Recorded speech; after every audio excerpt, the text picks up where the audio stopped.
بسم اللہ الرحمن الرحیم۔ السلام علیکم۔ Class 8 subject home economics lecture number 9۔ آج ہم سٹارٹ کریں گے باب نمبر 5، تکمیل شخصیت اور کردار سازی، personality development and character building, کہ شخصیت سازی اور کردار سازی کسے کہتے ہیں۔ تو سٹارٹ لیں گے ہم تعارف سے۔ روزمرہ زندگی میں ہم ایسے بہت سے الفاظ استعمال کرتے ہیں جن کا اگر لفظی معنی یا مطلب پوچھا جائے تو شاید ہم اسے درست الفاظ میں نہ بتا سکیں۔ مثلاً وقت کا معنی بتاتے ہوئے ہمارے الفاظ کچھ اس طرح کے ہو سکتے ہیں: وقت گھڑیال پر منٹ اور گھنٹوں کی سوئیوں سے ماخذ ہے، یا دن رات کا رد و بدل وقت کی تبدیلی ہے۔ یہ تمام معنی تجریدی ہے، یعنی کسی چیز یا تصور کے خواص بیان کرتا ہے۔ بالکل اسی طرح لفظ شخصیت بھی ٹھوس الفاظ میں معنی بتانا نہایت مشکل ہے۔ وہ ایک خوبصورت دلکش شخصیت کی مالک ہے یا وہ ایک منفی کردار کی حامل ہے، جیسے الفاظ آپ نے اکثر لوگوں سے سنے ہوں گے۔ دراصل یہ کسی فرد کے مخصوص چال چلن اور اخلاق خصوصیات کو بیان کرتے ہیں جو اس افراد کی شخصیت کے تعارف میں استعمال کیے جاتے ہیں۔ یعنی ہم نے سٹارٹ لیا تعارف سے، یعنی جس طرح ہم اپنے ڈیلی لائف میں یعنی روزانہ بہت سارے ایسے الفاظ استعمال کرتے ہیں کہ اگر جس کے کوئی لفظ یا مطلب ہم سے پوچھا جائے تو ہم اسے شاید درست الفاظ میں نہ بتا سکیں۔ یعنی اگر ہم سے کوئی وقت کے بارے میں پوچھیں تو جلدی سے ہمارے ذہن میں کیا آتا ہے کہ یعنی وقت گھڑیال پر، جس طرح ایک گھڑی ہے اس میں سیکنڈ ہوتے، وہ سیکنڈ پھر منٹوں میں چینج ہوتے ہیں، وہ منٹ پھر آدھے گھنٹے میں پھر گھنٹہ، اسی طرح یعنی دن کے 24 گھنٹے جو ہیں تو وہ گزر جاتا ہے۔ یعنی اس کا جو ان کی مین چیز ہے وہ کیا ہے، یعنی گھڑی کی سوئیوں سے ماخذ ہے، یعنی وہ سوئیاں جو چلتی رہتی ہیں ہمیں منٹوں، گھنٹوں اور سیکنڈز کے بارے میں بتاتا ہے۔ جسی طرح دن رات کی تبدیلی ہے، یعنی دن جو ہیں تو وہ رات میں تبدیل ہوتی ہیں، رات جو ہیں تو وہ دن میں تبدیل ہوتی ہے۔ جس طرح یعنی دن کے ٹائم رات نہیں ہوتی، رات کے وقت دن نہیں ہوتا، تو اسی طرح جو ہیں اگر شخصیت کے بارے میں ہم سے پوچھا جائے تو ہم کسی کی خوبصورتی، کسی کی خامیاں یا کسی کی خوبیاں یا کسی کے منفی کردار کے بارے میں بتا سکتے ہیں۔ یعنی یہ جو ہیں تو کسی فرد کی چال چلن، اٹھنے بیٹھنے، اخلاق، خصوصیات کو بیان کرنے کے بارے میں یا فرد کی شخصیت کے تعارف کے استعمال میں ضروری ہوتے ہیں، یعنی بتایا جاتا ہے ان کی شخصیت کے بارے میں۔ پھر ہے شخصیت کی تعریف۔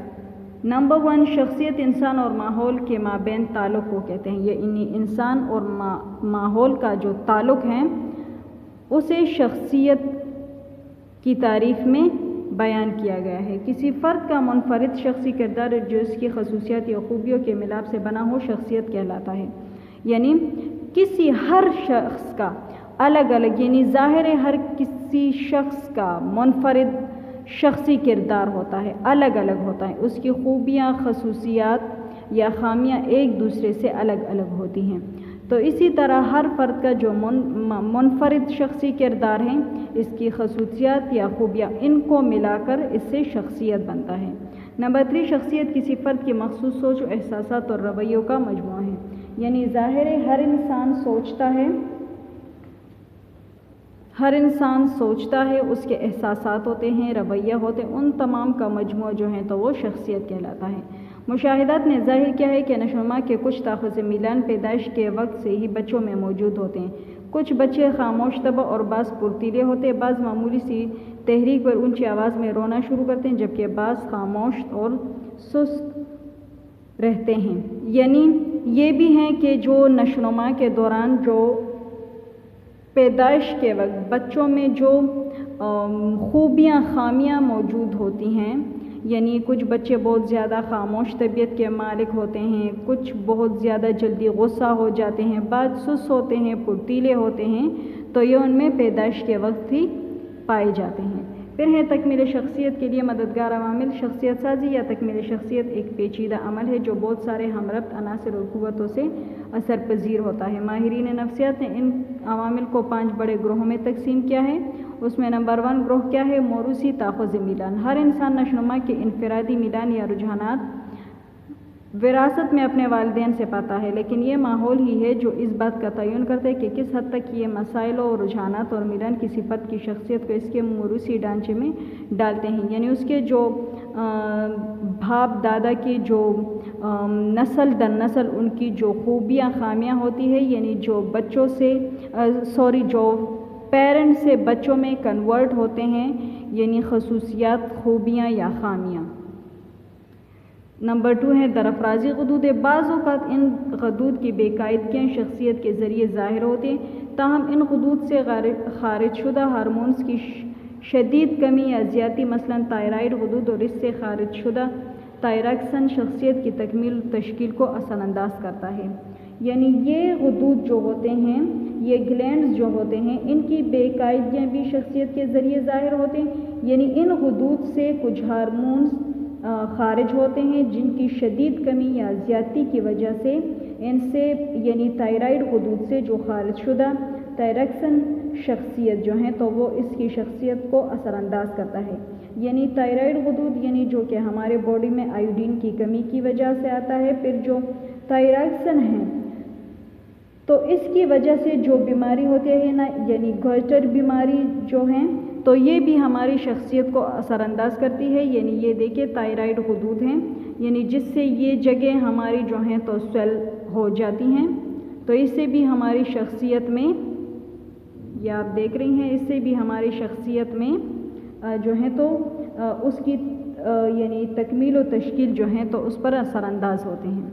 صلاحیت انسان کی بہت ساری صلاحیتیں پیدائش کے وقت سے ہی اس میں موجود ہوتی ہیں۔ جو بچہ بڑا ہوتا ہے، پختگی اور سیکھنے کے عمل سے یہ صلاحیتیں نشوونما پاتی ہیں اور ان میں نکھار آتا چلا جاتا ہے۔ ماہرین نفسیات سیکھنے کی عمومی صلاحیت، مسائل کو حل کرنے کی صلاحیت اور تجریدی سوچنے کے عمل کو ذہانت کہتے ہیں، اور مخصوص صلاحیتیں مثلا میکینکس یا مشینی کارکردگی، انجینئرنگ، طب اور تعلیم کو رجحان کہتے ہیں۔ یہ صلاحیتیں نہ صرف ان کی شخصیت کا حصہ ہوتے ہیں بلکہ اس فرد کی تکمیل و شخصیت کو بھی اثر انداز کرتی ہیں۔ ذہین و فطین بچوں پر تجرباتی مشاہدات سے بات سامنے آئی ہے کہ عمومی طور پر یہ بچے جسمانی اعتبار سے صحت مند، مضبوط، جذباتی اعتبار سے زیادہ مستحکم اور عام بچوں سے بہتر طریقے سے ماحول میں ڈلنے کی صلاحیت رکھتے ہیں۔ کچھ ایسا ہی بڑی عمر کے ذہین افراد میں ہوتا ہے۔ کسی فرد کی مخصوص یا انفرادی صلاحیتیں جیسے فنون، طب، انجینئرنگ یا تعلیم وغیرہ اس کی مجموعی شخصیت پر اثر انداز ہوتے ہیں۔ ان شعبوں میں اس کی کامیابیوں پر جو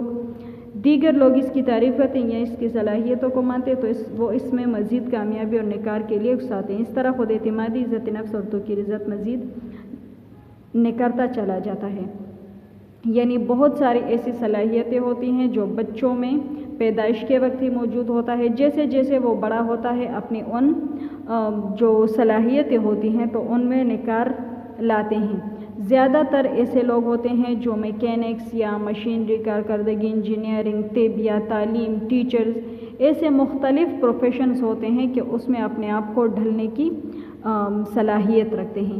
یعنی ایسے بچے جو ہیں تو تجربے کے ذریعے پتہ چلا ہے کہ زیادہ تر یہ بچے جو ہیں تو ذہین اور فطون اور جسمانی اعتبار سے یہ بچے مضبوط، صحت مند اور جذباتی طور پر بھی یہ بچے زیادہ مستحکم اور عام بچوں سے بہترین ماحول میں ڈلنے کی صلاحیت رکھتے ہیں۔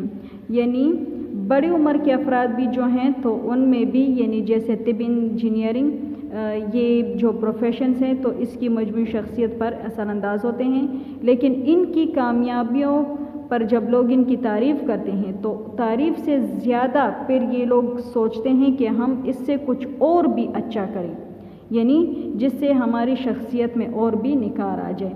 یعنی زیادہ تر ٹیچرز ہوتے ہیں، بہت سے ایسے بچے ہوتے ہیں، لوگ ہوتے ہیں بڑی عمر کے کہ جس میں ٹیلنٹ ہوتا ہے، آرکیٹیکٹس ہوتے ہیں، پینٹرز وغیرہ مختلف شعبہ جات سے منسلک ہوتے ہیں۔ پھر ہے تہذیب۔ بچے کی دنیا کا سب سے نمایاں حصہ اس کی معاشرتی اور سماجی زندگی ہے۔ ہر فرد معاشرے کا حصہ ہوتا ہے جس کا اپنا مخصوص تہذیب و تمدن ہوتا ہے۔ یہ مخصوص تہذیب اس کے دیکھنے کے عمل، اس کے رویے اور اخلاقی پابندیوں اور گروہ اقدار کے ذریعے فرد کی شخصیت پر اثر انداز ہوتی ہیں۔ ہر تہذیب میں بچے کی پرورش انہی تہذیب توقعات اور اصول کو مد نظر رکھ کر کی جاتی ہے۔ اسی طرح ہر تہذیب میں مختلف معاشرتی اور معاشی درجات بھی ہوتے ہیں جو ان گروہوں کے افراد کی شخصیت، رویے اور رجحانات پر اثر انداز ہوتے ہیں۔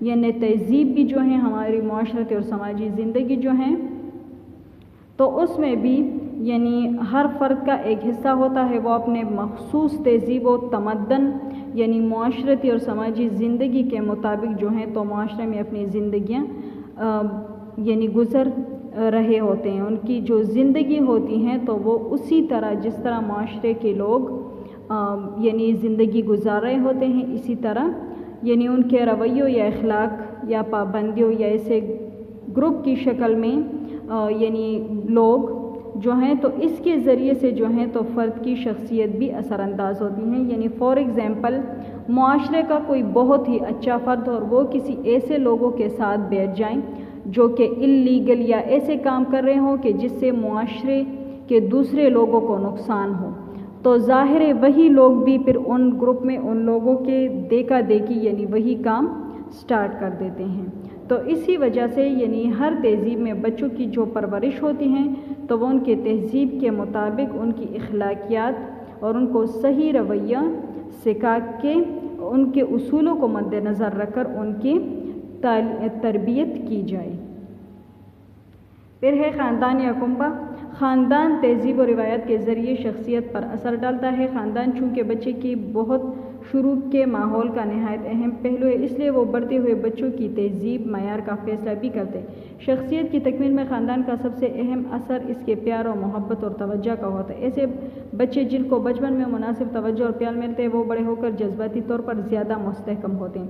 والدین کی طرف سے دی جانے والی تربیت اور رہنمائی بھی بچے کی شخصیت پر اثر انداز ہوتی ہیں۔ وہ بچوں کے پیچیدہ مسائل کو حل کرتے ہیں اور بچوں کے مقاصد و اقدار کا تعین کرتے ہیں۔ والدین کا بچوں کی طرف رویہ اور نقطہ نظر بھی بچوں کی شخصیت پر اثر انداز ہوتے ہیں۔ یعنی ایسے والدین جو یعنی ہمارے خاندان کے یعنی ہر خاندان کے ایسے تہذیب و روایات ہوتے ہیں کہ یعنی اس کے مطابق جو ہیں تو ہر بچے کی یعنی ان کی گرومنگ کی جاتی ہیں، ان کو اخلاق سکھائے جاتے ہیں، ان کی تربیت کی جاتی ہیں تو وہ بھی ان کی شخصیت پر زیادہ اثر انداز ہوتی ہیں۔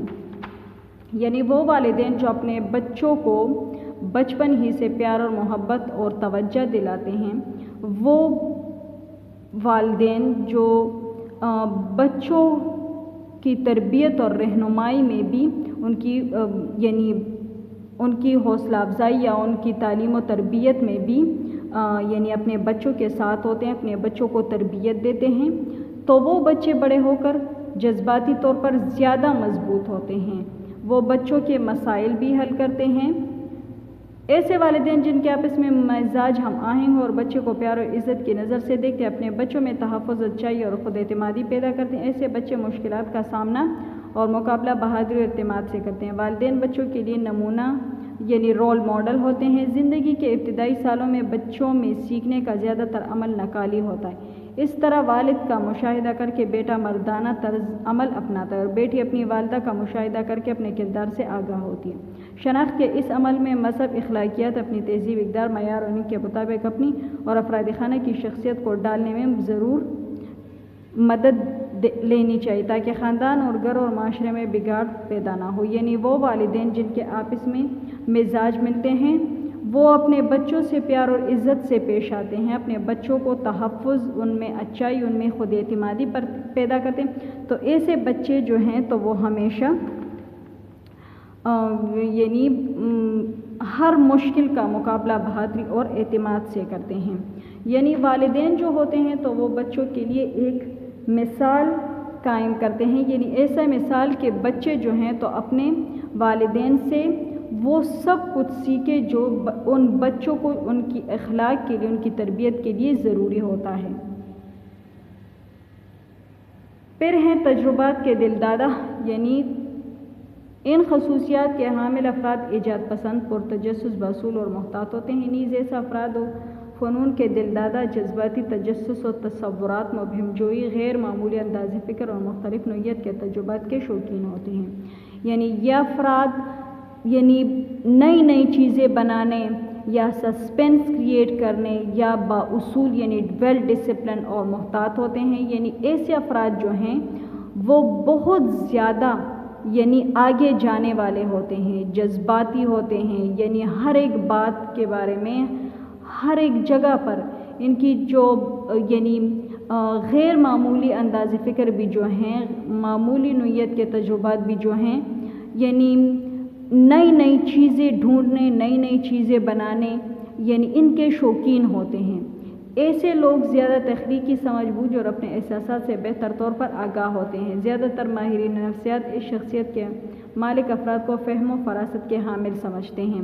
یعنی یہ لوگ جو ہیں تو تخلیقی طور پر یہ احساسات سے آگاہ ہوتے ہیں, یعنی ہر ایک چیز کا احساس ہوتا ہے. اسی لیے ماہرین نفسیات نے ایسے افراد کو عقل مند و سمجھدار سمجھتے ہیں. پھر ہے فرض شناس شخصیت. فرض شناس شخصیت نظم و ضبط, ذمہ داری کے ساتھ کام نبھانے اور مقررہ شدہ توقعات پر پورا اترنے کی صلاحیت یا رجحان ہے. ایسے لوگ کام کرنے کے لیے ہمہ وقت یکساں اور صحیح طریقے سے کام کرنے کے لیے تیار رہتے ہیں. ایسے لوگ کام کو مخصوص نپے تلے انداز سے کرنے, اپنے مقررہ شیڈول کے مطابق کرنے اور کام نہایت باریکی تک صحیح کرنے کی صلاحیت رکھتے ہیں. تاہم اس قسم کے بعض افراد کام کرتے ہوئے گندگی پھیلانے, آس پاس کی چیزوں اور واپس اپنی جگہ پر نہ رکھنے کا رجحان بھی رکھتے ہیں.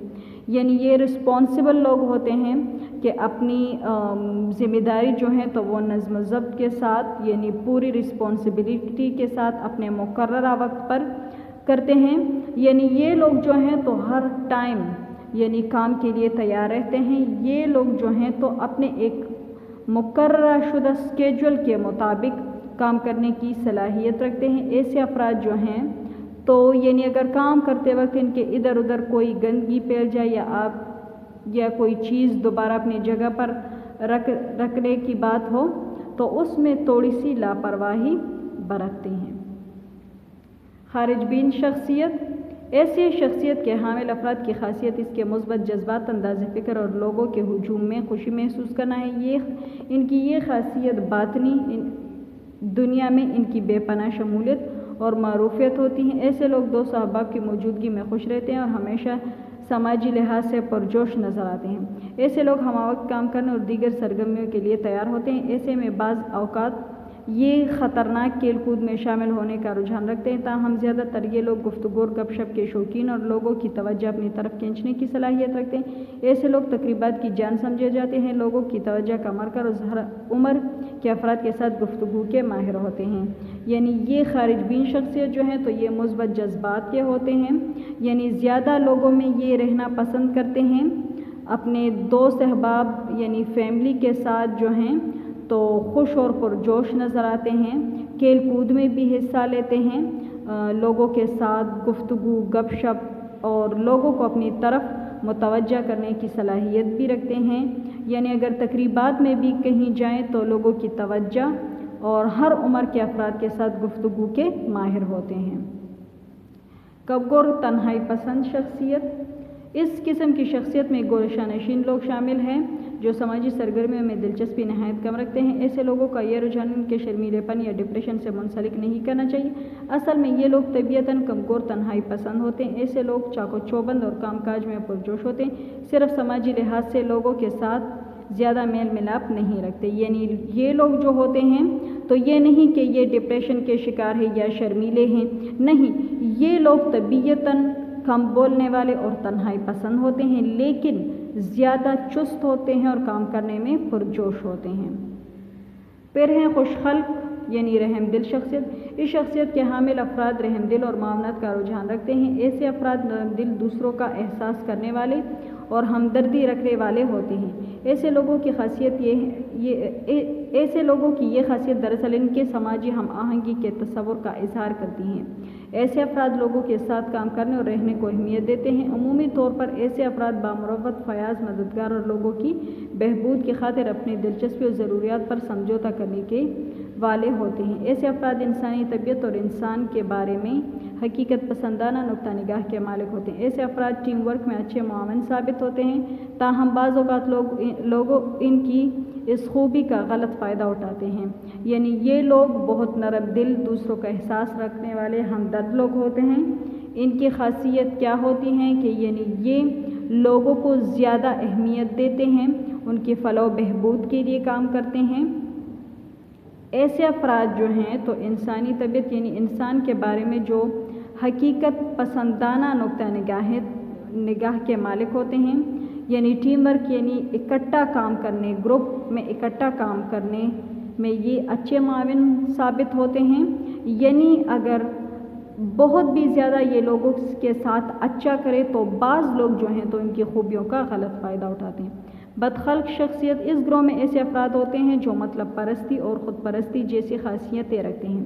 ایسے افراد گروہ کے باقی لوگوں کی بہبود سے کوئی واسطہ نہیں رکھتے۔ ایسے افراد دیگر افراد کی ضروریتوں اور احساسات اور مسائل سے نظریں چرانے والے ہوتے ہیں۔ یعنی یہ افراد مطلب پرستی یعنی اپنا مطلب نکالتے ہیں، یعنی ایسی خاصیتیں ہوتی ہیں کہ آپ کے ساتھ اس کے کوئی مطلب ہو، کوئی کام ہو تو یہ آپ کے ساتھ دوستی کر کے آپ سے اپنا مطلب وغیرہ نکال۔ لیکن ایسے افراد جو ہیں تو یہ گروہ کے باقی لوگوں کی بہبود، ان کی خوشحالی، ان کے فائدے سے کوئی واسطہ نہیں رکھتے، بلکہ جو دیگر افراد کی ضروریات اور احساسات ہیں ان سے یہ یعنی دور بھاگتے ہیں، ان کی مدد نہیں کرتے۔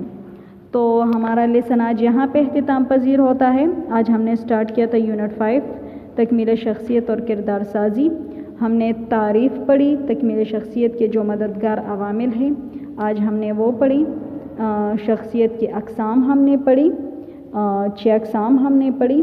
تو آج ہماری کلاس یہاں پہ اختتام پذیر ہوتی ہے۔ اللہ حافظ۔